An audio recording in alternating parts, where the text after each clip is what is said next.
अगर किसी से दुनिया के सबसे बोरिंग काम के बारे में पूछा जाए तो हम शर्त लगा सकते हैं कि आधे से ज्यादा लोग आर्कियोलॉजिस्ट के काम को बोरिंग कहेंगे।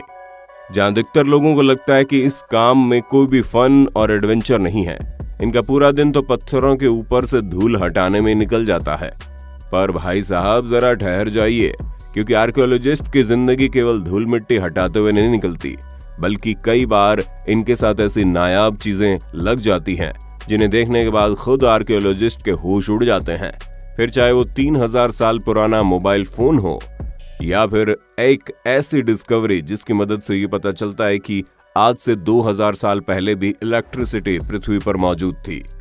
दोस्तों, 19वीं शताब्दी के अंत में एक साइंटिफिक आर्कियोलॉजिकल एक्सपीडिशन के दौरान जब जमीन में खुदाई की गई तो उनके हाथ एक ऐसी चीज लगी जिसके बारे में उन्होंने कभी नहीं सोचा था, और वो चीज कुछ और नहीं बल्कि कई सारे इंसानी कंकाल थे। पर सबसे इंटरेस्टिंग चीज तो ये थी कि जितने भी कंकाल मिले उनमें से अधिकतर की लंबाई बहुत ही ज्यादा थी, और सिर्फ लंबाई ही नहीं बल्कि उनका पूरा का पूरा शरीर ही विशालकाय दानवों जैसा था, जिसका अंदाजा आपको इन तस्वीरों से बखूबी लग गया होगा। हालांकि ये फिर भी ठीक है, लेकिन रिसर्चर्स का दिमाग तब घूमा जब उनमें से कुछ के सिर पर हॉर्न यानी कि सींग बने हुए थे। हालांकि वैज्ञानिकों ने इसके सिर के बारे में जानने की बहुत कोशिश की, आखिर इन सींग के पीछे का क्या राज है, लेकिन इस बारे में रिसर्च करते करते वैज्ञानिकों के बाल सफेद हो गए, पर अभी तक उन्हें कुछ भी पता नहीं चला।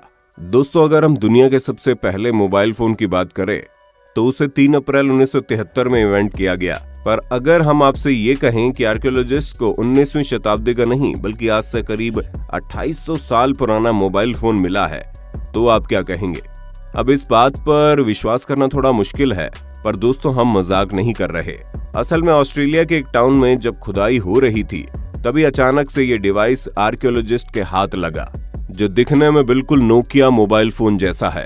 पर जब इस डिवाइस पर रिसर्च की गई तो ये पता चला आज से 2800 साल से भी ये पुराना है, और इसके आसपास जो सॉइल कंपोनेंट मिले उससे ये पता चला कि ये मोबाइल फोन मेसोपोटामिया का है, ना कि ऑस्ट्रेलिया का। अब ये चीज सुनने के बाद हर कोई हैरत में पड़ गया, क्योंकि जिस मोबाइल फोन को बनाने में हम इंसानों को इतने साल लग गए, वो भला आज से हजारों साल पहले कैसे मौजूद हो सकता है। दोस्तों, साल 1952 में एक डैनिश आर्कियोलॉजिस्ट ने बहुत ही मिस्टीरियस डिस्कवरी की। असल में इन्हें दलदल के पास एक पुरुष की बॉडी मिली जो कि पृथ्वी पर करीब 200 बीसी के टाइम पर रहता होगा। अब आप खुद ही सोचिए, इतने सालों पुरानी बॉडी का अब तक कंकाल बन जाना चाहिए, लेकिन नहीं। आप साफ साफ देख सकते हैं कि कैसे दलदल की वजह से केवल चेहरे को छोड़कर ये बॉडी पूरी तरह से प्रिजर्व है। जहां इस शख्स के हाथों में आप नाखून से लेकर सिर पर मौजूद बालों तक सब कुछ देख सकते हैं। और दोस्तों, बॉडी के इसी प्रिजर्व स्टेट की वजह से इस शख्स की मृत्यु का कारण भी बताया जा सकता है। यहाँ तक कि ये भी पता लगाया जा सकता है कि इसने मरने से पहले क्या खाया था। और इस बॉडी के ऊपर हुई रिसर्च में पता चला है कि इसके शरीर में कई सारे घाव मौजूद हैं, जिनमें से कुछ बहुत ही गहरे हैं, जिससे इस बात की पूरी संभावना है कि इस शख्स की मौत का कारण इसके शरीर में मौजूद घाव हो सकते हैं।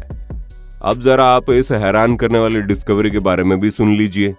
जहां 1930 के दौरान कोस्टा रिका में जब स्टोन बॉल्स को डिस्कवर किया गया तो हर कोई सोच में पड़ गया।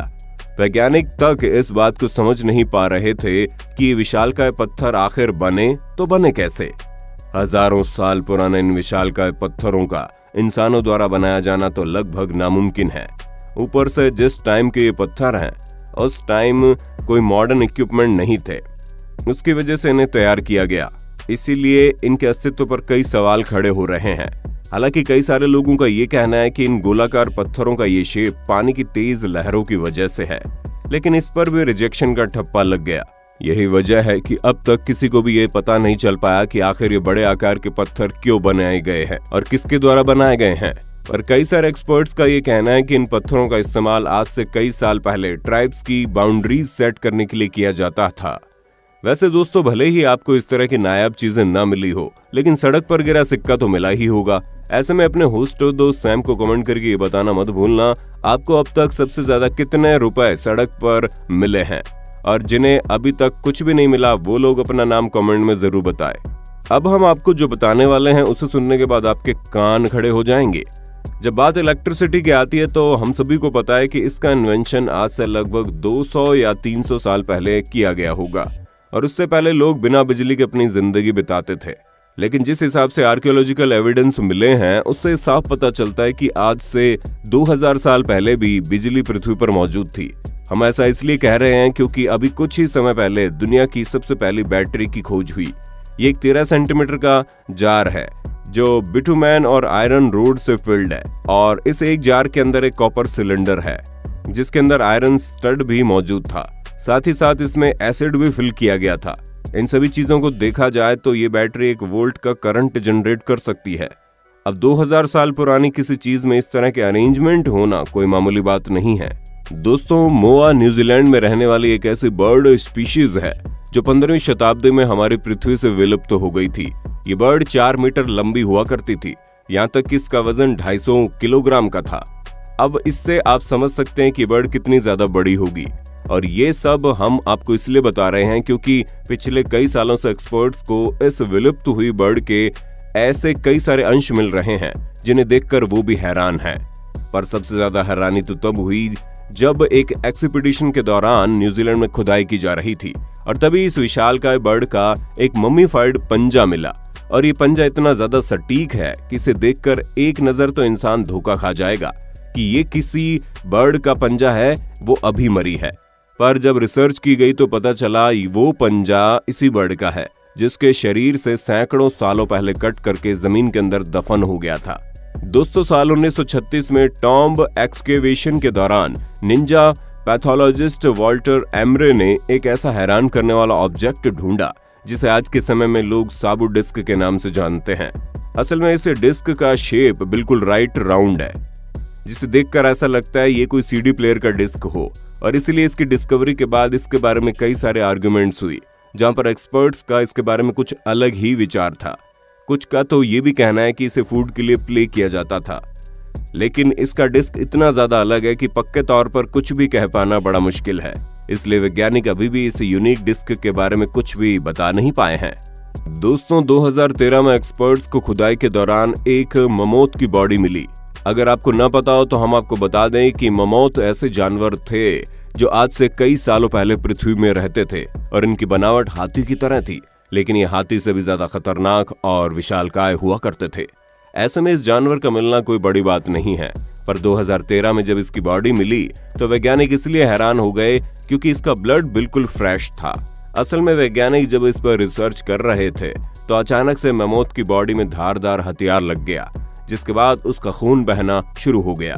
इसे देखकर एक्सपर्ट्स खुद सोच में पड़ गए कि आखिर इतने साल पुराने जानवर का खून भला कैसे इतना फ्रेश हो सकता है। दोस्तों, ट्यूरिन श्राउड एक क्रिश्चियन रेलिक है। एक्सपर्ट्स के मुताबिक 4 मीटर लंबे कपड़े में मृत्यु के बाद जीसस की बॉडी को लपेटा गया था। हालांकि रिलीजियस पॉइंट ऑफ व्यू से इस कपड़े के पीछे कई सारी बहस भी हुई कि ये असली है या फिर इसके पीछे कोई और सच है। इसलिए विज्ञान और वैज्ञानिक दोनों इस कपड़े में कुछ ज्यादा इंटरेस्ट लेने लगे, जहां रिसर्चर्स ये जानना चाह रहे थे कि आखिर किस तरह इस कपड़े की वैल्यू को बढ़ाने के लिए इसके ऊपर जीसस की इमेज को बेहतरीन तरीके से बनाया गया है। पर लाख रिसर्च करने के बाद भी उन्हें इस ट्यूरिन श्राउड में कोई भी गड़बड़ यानी फेकनेस नहीं दिखी।